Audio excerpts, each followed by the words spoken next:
Hey everybody, welcome to the Dad Challenge Podcast. My name is Josh and you are here for Bible Stories with Swearing. And today we are covering my favorite story of all time.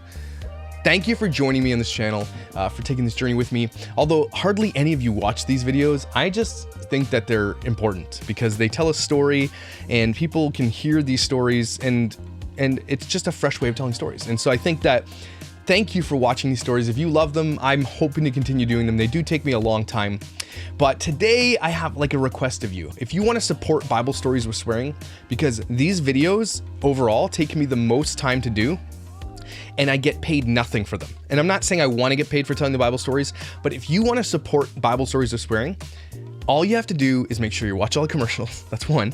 And two, I've created a t-shirt called Bible Stories with Swearing, and for specifically this story. Now, back in the day, I played in a band. The band was called Hearts and Stereo. It was like my glory days. I no longer in a band. I'm no longer glorious. But I had a guy create a shirt for the band, and I've always loved Samson. So I said, can you create we know those old school metal shirts? And so I had him create a shirt, and we never got it printed because it was so expensive to print. But now I'm like, perfect. I'm going to tell them my most epic story on Bible Stories with Swearing, my favorite story. What a perfect time to repurpose the shirt. And so here's what it looks like.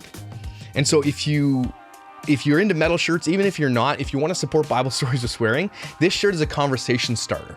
And if you get this shirt, it's just one way you can support this to keep it going. Get it for your son, for your daughter, people who like these types of things. You don't have to wear it yourself. Get it to wear it. If you're a 75-year-old lady, you go to the grocery store wearing this, that's a conversation starter. And say, hey, what's that shirt? That's pretty cool. And you're like, this is Samson. You want to know about Samson? Go check out Josh and listen to Bible Stories with Swearing, because the Samson story is epic and we're going to get to it. So one way to support is to do that. And I would really appreciate it. Buy any of the shirts that you see in the Teespring below. I love dad bods, Not My Jam, Chachi, all these shirts, Keeper. That's one way you can support this channel, so that these ones that I'm passionate about, I can continue to do, because overall, honestly, it takes me half a day to do these. And it's really hard to continue doing something and trying to do all the other stuff too. So sometimes you're gonna have to make a choice. These I would love to keep doing, but I have to find support for them. So if you love it, please go buy a shirt. That's all I ask. You don't have to give me money. I'm not asking for that type of stuff, but you get something out of it. You get a wicked sweet ass shirt and you get to listen to Bible Stories with Swearing. So let's get right into it. Today's story is called Samson, the dumb jock of the Bible, because that's basically what Samson is. So again, I'm gonna be looking at my notes because this is what takes me so long. I actually read the Bible and make notes and then pull the story out of it as I read it. And so that takes me a long time, and I write it all down and I get it in there, and then I just tell you, and I lay it out for you. And so I appreciate you watching these, because that's, I love the people that come here to watch this. And so I love everybody, but this specifically, thank you for watching. So let's get right into it. So I have a cat named Samson, and Samson is the king of the castle in this house. Samson was the firstborn. He was there before. No, Xena was my pit bull who I had, and I love her. You can see her here. She's like, you don't talk about Xena unless, Kathy will start crying, but she was our baby. Like, she was my first fur baby. And then Samson came not long after, and they became best friends, which you can see here in this picture, which is my heart. And they were fast friends. They were ride or dies. They were like, they were thick as thieves, these two. And Samson is the king. So now I have three cats. I've got Samson, Macaroni, and Thug Life. Macaroni came second, and then Thug Life I found in the street. He was, I found him starving and a little kitten, and I just could not let him die. My wife hates that I brought him home, but I call him Thug Life because he's from the streets, and he's like 22 pounds. He's a fatty, but he's like, so these are the cats, but Samson is the king of the cats in this house. Probably king of the dog too, to be honest with you. But Samson, you don't mess with Samson, and he's my warrior, and he's my favorite. So don't tell the other cats that. But I love Samson, and I named him Samson because he's my dude. So let's get started. So Samson is a judge, which basically he means a ruler. So God appointed these judges. So after Moses, there was Joshua, and then when Joshua died, there was a series of 12 judges who were put in place by God to judge the Philistines for tearing down the Jews and attacking the Jews and ruling over the Jews. And Samson ruled the Jews for 20 years, but he was the 7th judge in the line of judges, which you can read in the book of Judges, obviously. So again, all this is found in the book of Judges, starting at chapter 13. So Samson's life starts at chapter 13, right up to chapter 16. Look, it's not that many, 3 chapters in the Bible. It's a pretty big deal, but it's not overall crazy, but there's so much packed Like, holy shit, this story is packed sex, murder, betrayal, war, epic Game of Thrones style narratives, like just crazy things that you would just never imagine happen. It's like HBO wrote this book of the Bible, right? And so I'm surprised HBO hasn't done a series on these yet. So these are kind of all the reasons I love this, just because so much went down, so packed into this tiny little story that is so epic of proportions, and it's mind-blowing. And the thing that makes it so insane is that the story is this person named Samson. He was endowed by God with superhuman strength. So everybody's like already rolling their eyes. Okay, so it's clearly fake. It's not fake. Let's not remember that the Bible is a historical document, meaning that this person existed historically. Whether or not you believe he had super strength, I don't know. Look at the mountain. This guy has super strength. Do you think this guy could could kill a lion? I think so. So it's feasible that a person like this could exist. I say super strength meaning like the Bible basically says he has like the strength of like 10 men. Like he's just unmatched up to this point in history. Nobody has come close to the strength of this guy, right? And so God endowed Samson with this. And I sort of get that because, like God endowed me with something similar, like male pattern baldness, the dad bod that I have, and my absolute lack of ass. Okay, look, I don't have an ass. You see that? Okay. I literally, it's my back and then sticks. There's no bum on me. And so, I get it. God endowed me with the opposite things that Samson has, but I sort of connect it. So God, if you're listening, please, why did you give me no ass? So Samson was born to Manoah and Zephaniah, I don't even know how to say Zephanias or Zephanias and Zephanias. Again, Micah needs to stop naming the Bible characters, okay? So, not sure which one the dad was, but it's probably the first one because the woman always comes second. But similar to a lot of these important characters in the Bible, his parents they're old and they couldn't have kids, right? That's just kind of how some of these stories happen, right? So an angel visits Zephanias, let's just call her Z from now on, okay? An angel visits Z, and the angel says, look, you're about to be preggers, and this little shit will grow up to save the Jews from the Philistines. So get ready, right? And if you don't know what the Philistines are, they're literally the far left-wing socialists and Antifa all rolled into one. No one likes them, okay? They are ruling over the Jews. They are castigating them. They are enslaving them. Philistines are the arch nemesis of the Jews. So the angel visits Samson's mom, says, you're about to be knocked up. You're going to, this kid is going to be a big deal. All right. And then she goes to her husband and says, yo, I just got visited by this angel. He's like, yeah, whatever. Like, take another Xanax, right? But then he's like, the angel comes back, then they all said it. And then the angel says this. So the angel tells the mom and dad that this little twerp is going to be special and he needs to be dedicated to God as a Nazarite for his entire life. I don't want to get into what that means. It just means that he has to be labeled as a Nazarite, like Jewish, so that they know who he is, right? That's important. And he cannot touch wine or any grape products. Did you hear that? Are you hearing that in the Bible? No effing raisins. This guy cannot eat raisins. Okay, so this is the second story where God hates raisins. I'm pretty sure the fall of man, when Adam and Eve, they didn't say what the fruit was that came off the tree, but I think that's an apple. I'm saying it was raisins. She ate the damn raisins and then the fall of man. Raisins caused the fall of man. He's not allowed to eat raisins. God says this guy's powerful and his weakness will be raisins. So raisins are terrible. Can we get there? If you eat raisins, we're not friends. We're friends, but you're the weird friend that I likely won't invite out to too many things. Like if I want to invite you to and like make fun of you to the friends, be like, wait till you see this person. I'm gonna invite them out. We're gonna like just watch. You're that friend. Okay, you're gonna be coming out to the party, but you're the reason we're there because we want to see how dumb you are. But I'll still, like, if you call me to help you move, I might. You will have to order pizza and beer and I'll help you, but just because my wife will make me. But if you eat raisins, that's where I am, okay? I'm sorry. So the Bible says it right here, clear as day. Don't eat raisins. No grape products. So stop eating raisins, you heathens. Biblical. Anyway, he was also never allowed to cut his hair ever. And we'll get to why. That's very important in the story. It's these semantic things that make this kind of like, it gives you that allure. Like, why can't he cut his hair? Why can't he eat raisins? Let's figure it out together. Shall we? Okay. So sure enough, the angel's right.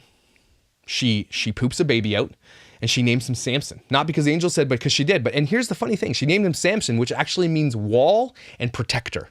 So perfect, right? His name is a perfect foreshadowing of what is to come for what his life is. He is a judge. He is meant to be this person that literally shits on the Philistines for God.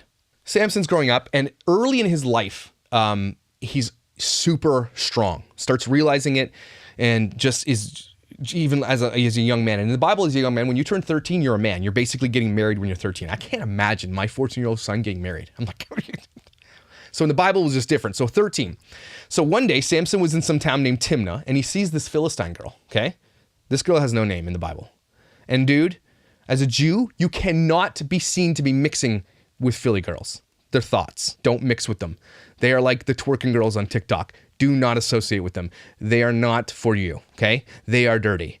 But he gets home, right? He gets home, he's like, tells his parents, he's like, I saw this super hot Philly girl, and I want her. Basically, in the Bible, if you want a girl, you just go to your parents, and your parents go to that person's parents, and then it happens. You don't have to go on a date, you don't have to go on Tinder, you don't have to go through a bunch of hoops. You just say, I want that, and it happens, which is crazy, okay?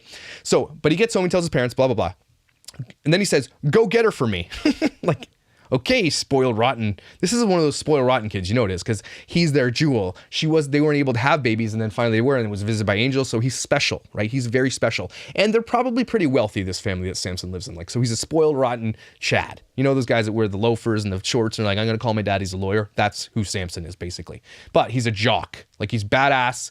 He's super strong. He's like probably amazing looking. He's got long hair. He looks like this guy's, I want to be Samson. But his parents played the Jewish sitcom parents and said, isn't there a nice Jewish girl you can marry? Is that, I don't know, that more like mafia. Why do you want a thought from the other side of the tracks? Is there not like a nice Jewish girl in our town that you can have? But here's the thing. This girl was likely hot AF. Like, all the curves, all the spots.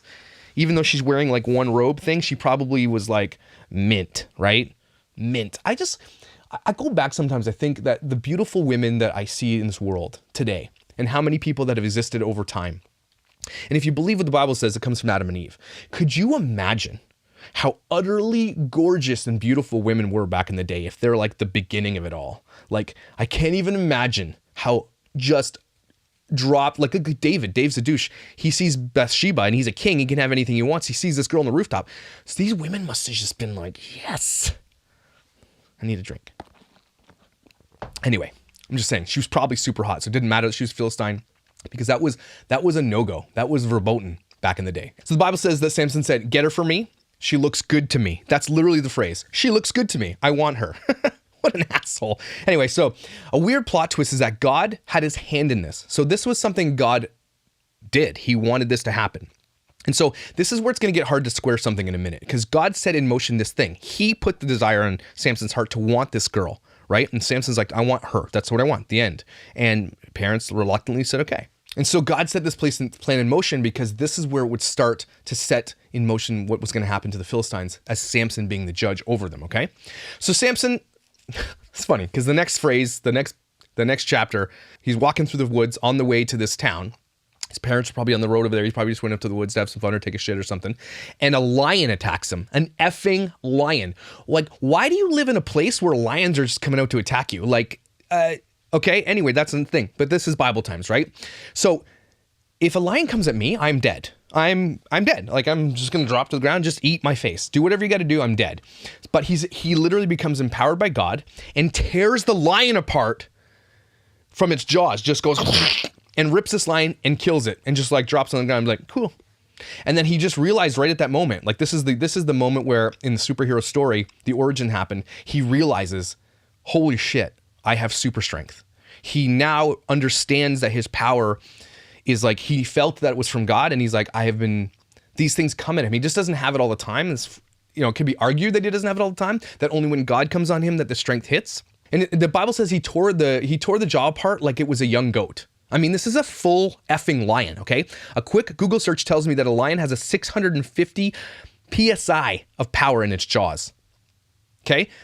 To put that in perspective, a great white shark only has 625 PSI. But oddly enough, the crocodile wins out all this with 3,700 PSI.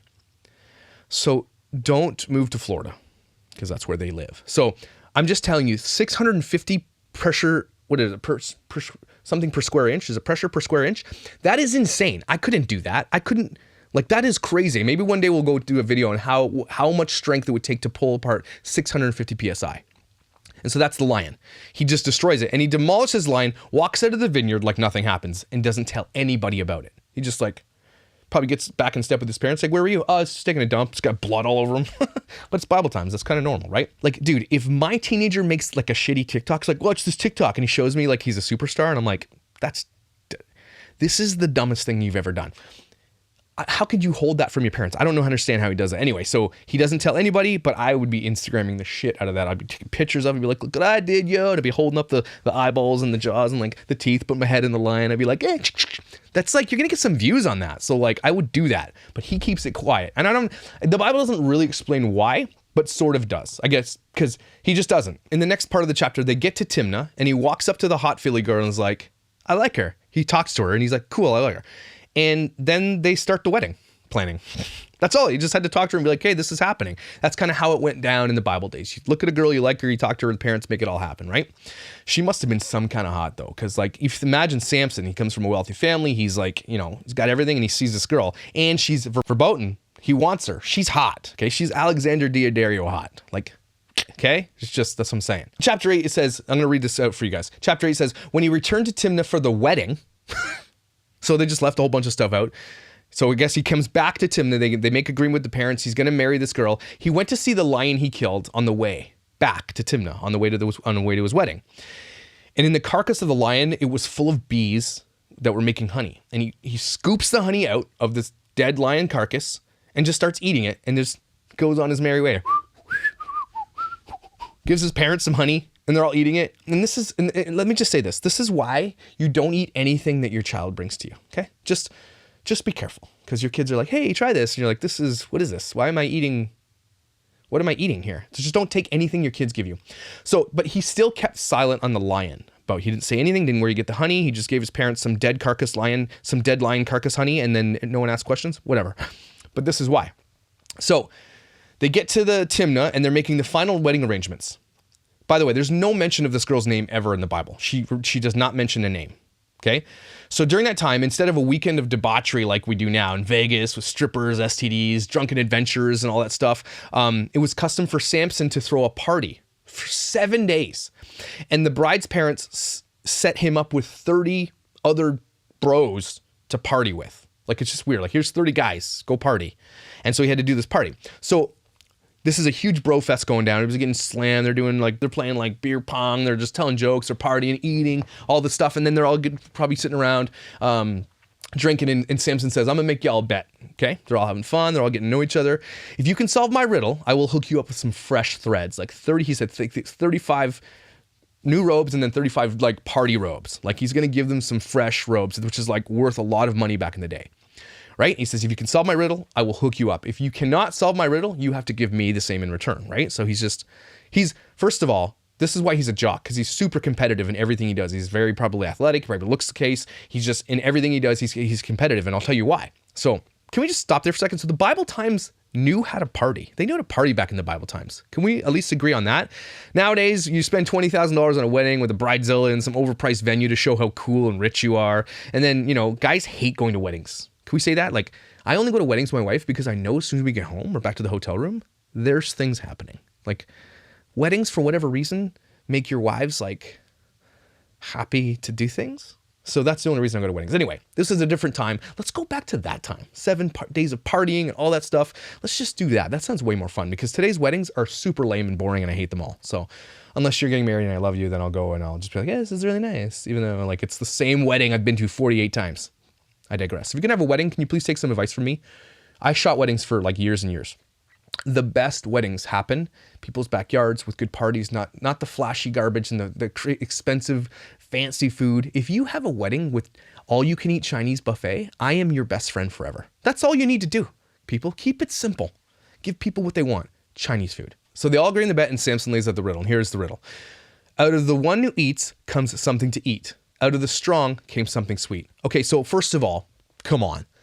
Who's gonna know? Like, it's not even that it's like a riddle towards something that popular culture would know. right? Nobody knows he killed a lion and there's honey in it. Like, it doesn't even seem fair. And I think that's kind of his way of being a douchebag about it, because he's like, there's no way they're going to answer this riddle and I'm about to win, right? These guys all sign on the dotted line though, and it's only like, you know, so only he knows, and he's straight being a douche. He's being a douche bro, right, at this point, right? He's just being one of those guys you're like, really? I don't know. Samson to me seems like kind of like, you know, very wealthy, bored guy who just wants to, he's like Jake Paul, except he's, you know, loved by God. Just saying. God still loves Jake Paul, but he feels like a Jake Paul type of douchey bro that's just like bored, rich, and just wants to do stupid shit. And you know what I mean? He feels like, I feel like Jake Paul would be the modern day Samson, which is kind of gross, but that's how I kind of see it. So 3 days go by and these guys cannot figure it out. Obviously, it doesn't make any sense. They don't know. And so they approach the wife to be for Samson and says, if you don't convince Samson to explain the riddle, we will burn down your father's house with you in it. Man, Bible times, just holy crap. They went on to say, did you invite us here to make us poor? Like, dudes, you all agreed to this riddle. You're now cheating. So they're cheating. But again, Samson has done something where they're not going to answer it. So they're so pissed because they're going to go broke having to pay for all this guy's new threads. Like, these parties are weird. Like, I just feel like it wouldn't be fun. And you're just like, after the first day, you're like, oh yeah, the second day, cool. And then like by third, fourth day, you're like, why am I still here? Like, I need to change my underwear. Like this, I gotta have a shower. Like, I just gotta out of here. I can't even imagine. That's just not fun anymore. They're all getting pissed drunk and they're all getting fights and all that stuff. And so this is what's happening. They said, look, if you don't tell us the riddle, get it out of him, we're going to burn you and your father and your house, you in the house. It's burning down. She goes to Samson with tears in her beautiful eyes. She probably has her cleavage out a little bit. She probably puts it down. She's like, and she just guilts him. She guilt trips him so hard. She says, you don't love me. You hate me. You have given my people a riddle, but you haven't told me the answer. And then goes like this, right? And she's crying. And so this is the most amazing part of it all. And so I have to read this to you because I have to read it. She says, I haven't given the answer to even my father and mother. Why should I tell you?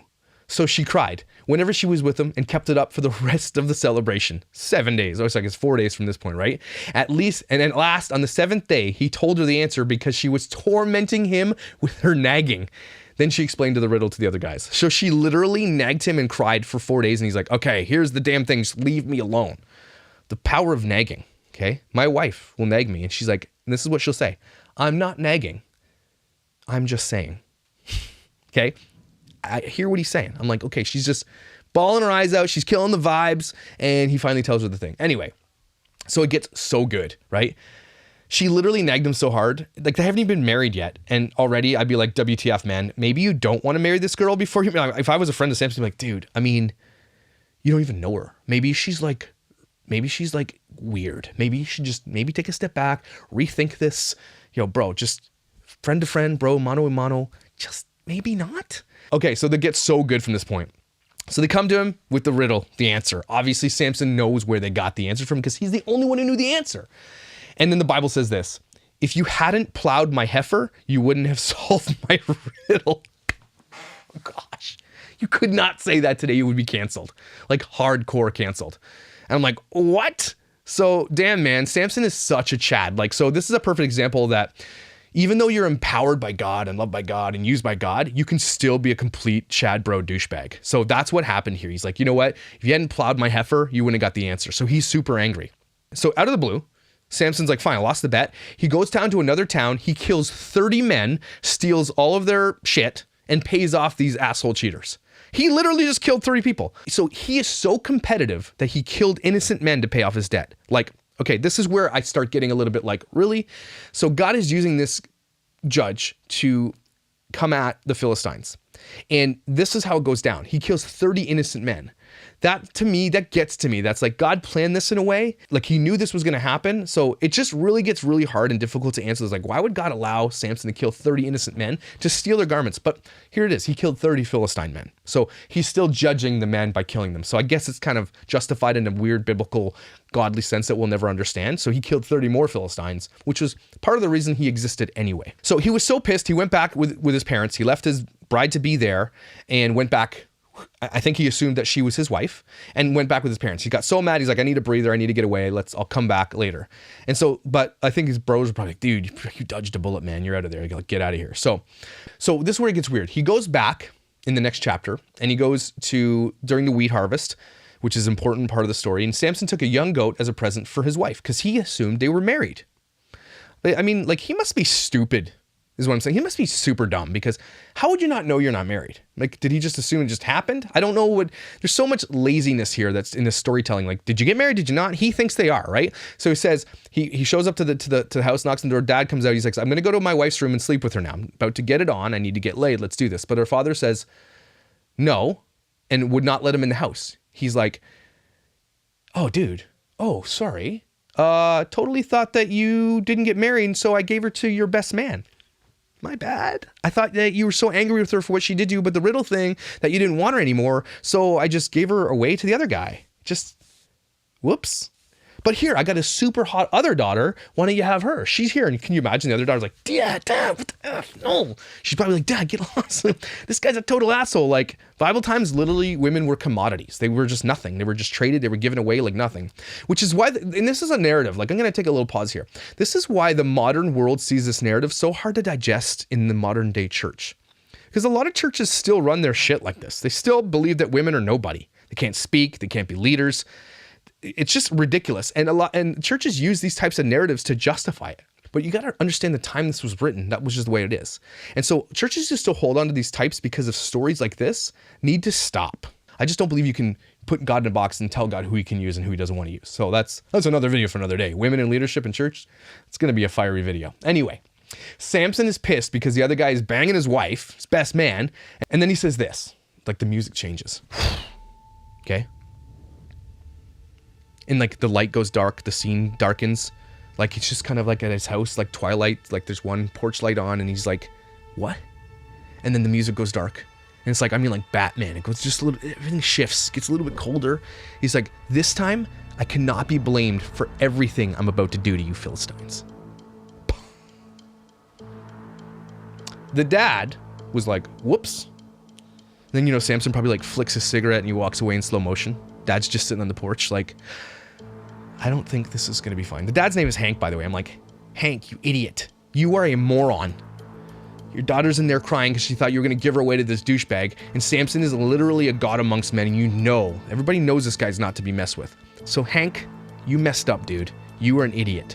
Anyway, so this is where Samson's wrath and short fuse sets into motion the judgment on the Philistines and a tirade of epic proportions. Basically, Samson is God's pit bull from this point forward.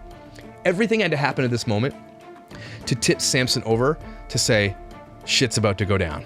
And this is what goes down. Epic music, please. So here's what happens. He captures 300 foxes, okay? Ties their tails together, boom. Puts a torch in their tails and sets them loose into the whole city, community, okay? What happens then is all these foxes run away with their tails tied with a torch in them, burns every wheat field down, every olive garden, not the restaurant with the unlimited breadsticks, but every olive garden and every vineyard. Everything gets burned down. Because, well, it's the wife he thought he had is now banging his best man, so I kind of get it. I'm not, I probably wouldn't burn down an entire village for it, but I sort of get it.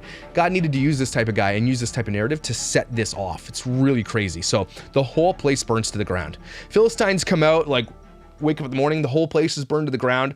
Who did this? They're upset, they're angry. What'd you do? What happened? This is epic proportions. These people are gonna go hungry. This is their livelihood. And Samson literally tore down their entire livelihood in an evening because he was upset about his wife getting banged by the best man. I get it. So the obvious answer, everybody found out it was Samson, and then they found out that it was Hank who gave away the daughter to the other guy. And so they grabbed the dad and the other girl and they burned them to death. That was the end of that.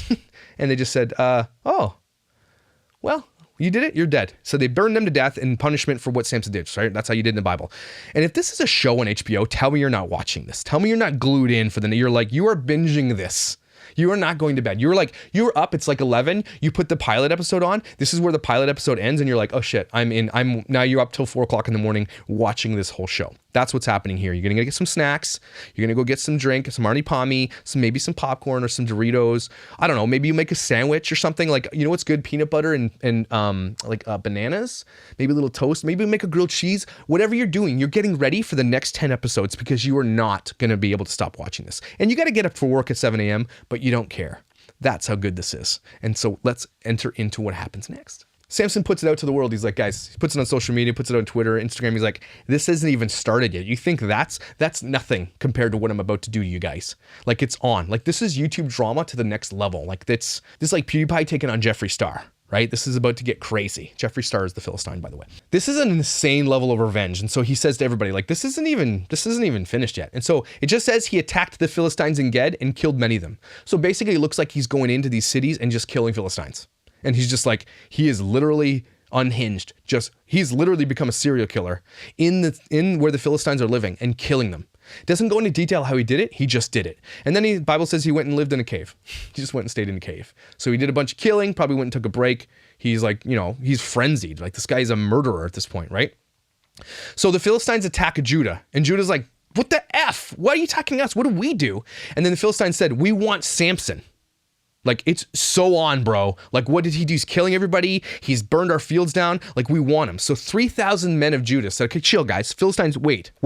Let's go see what we can do. They grab 3,000 of 3,000 men of Judah, head off towards the cave where they think Samson is, right? And they find him. They're like, dude, what is going on? They're coming after us now. Why can't you just, figure out your own shit? Why you gotta that's your problem. Why are you dragging us into this? And they're coming after us now.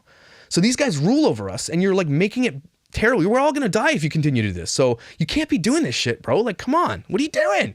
So he's like, he's rocking the boat big time, and these guys just don't want it to happen. So Samson says, look, I'm only doing to them what they did to me, which is, no, not really. A guy, Hank gave his other daughter away to your best man. That's not anything what the Philistines did to you. So he's not really, Samson to me is dumb. He's definitely more Jake Paul than anything else I'm seeing now, for sure. Like Jake Paul, drunk Jake Paul.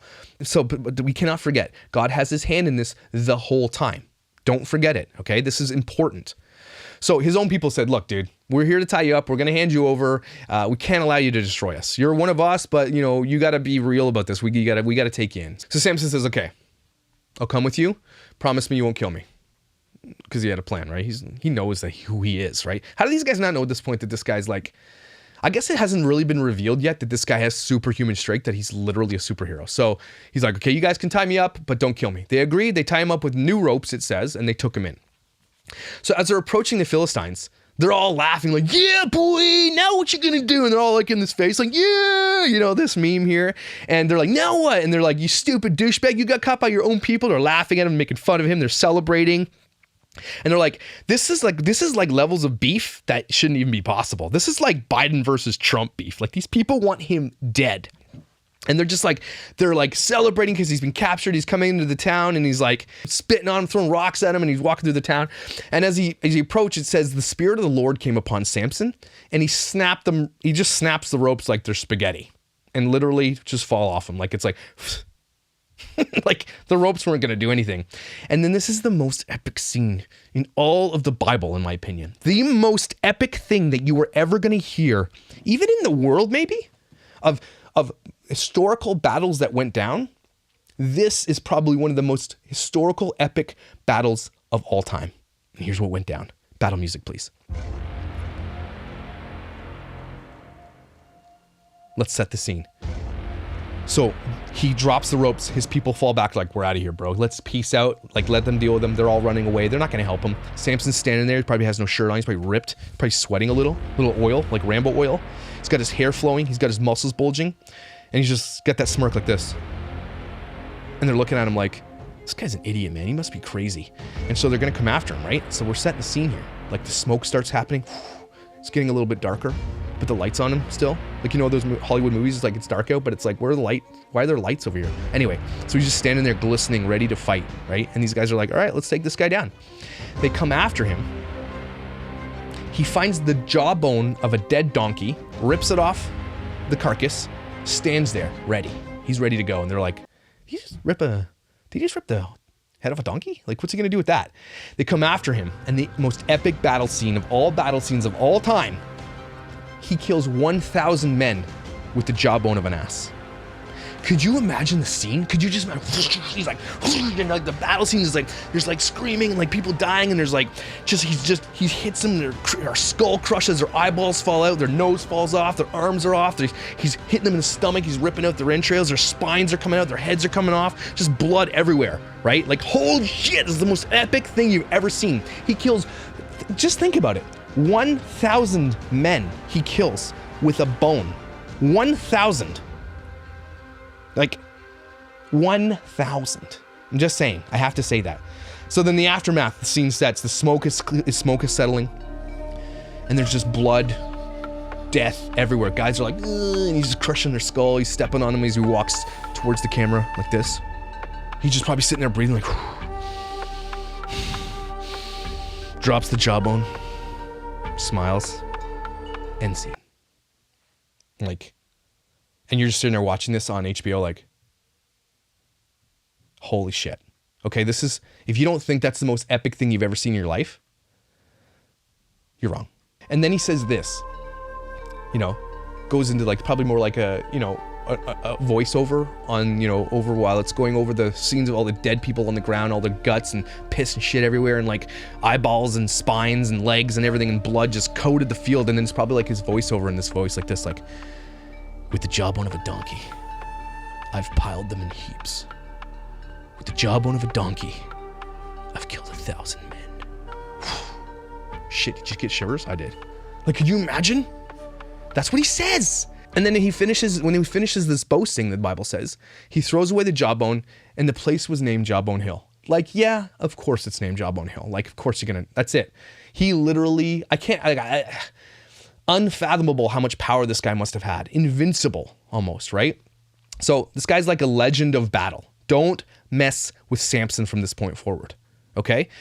Could you imagine the people in the peripherals watching this? Just like, what am I watching here? Like, I just can't imagine like the tales that were told after this and the stories that went down. Like, these, if you saw a man kill 1,000 people in a battle, like you couldn't even, your jaw would be like you're out with your phone like this, it's going on like YouTube, like live, like this is crazy, right? So Samson stands there, he finishes, he throws it down, and like, this is where it all starts. This is like not even the beginning of where this all starts to go down. What happens coming up next, I'm not gonna tell you here, is that this just gets crazy and like wicked. There's a lot of crazy stuff going on, and women have a lot of power even back in biblical days with their bodies and with their looks and with what they want to do. And that is a tale as old as time. And so we're gonna get into that next. Talk about how another just flamboyantly hot woman came into Samson's view and just kind of basically ruined everything God had in place, but still in the end, God got his justice. Even though he's like, if anything, the story is about how God can use infallible people to do amazing, crazy, massive things, even though those people are stupid and dumb as rocks, because Samson is literally Jake Paul. Anyway, thank you for watching this week. I cannot wait to tell you how this story ends. It might even be 3-parter, I don't know. But like, this is my favorite, most epic story. Thank you for watching it. Get into the story. It's a good one. Go read it yourself, because it's like, you can't believe, you're like, what the F is happening in the story? Again, if you want to support Bible Stories of Spring, please go buy a t-shirt from my Teespring. That helps this to keep going and makes it kind of worth it, because I don't ever want to stop doing these, but they do take a lot of time. So I really appreciate you. You're amazing. I hope you have an incredible week this week and everything comes your way that you needed to come. And remember, you're worth something. You're not Hank's daughter or his other daughter. You're worth more than that to me. And I think that, forget the Bible says about women. You're amazing, you're powerful, and you can do whatever you want. That's what I believe. So I hope you have a great week, and I will see you tomorrow.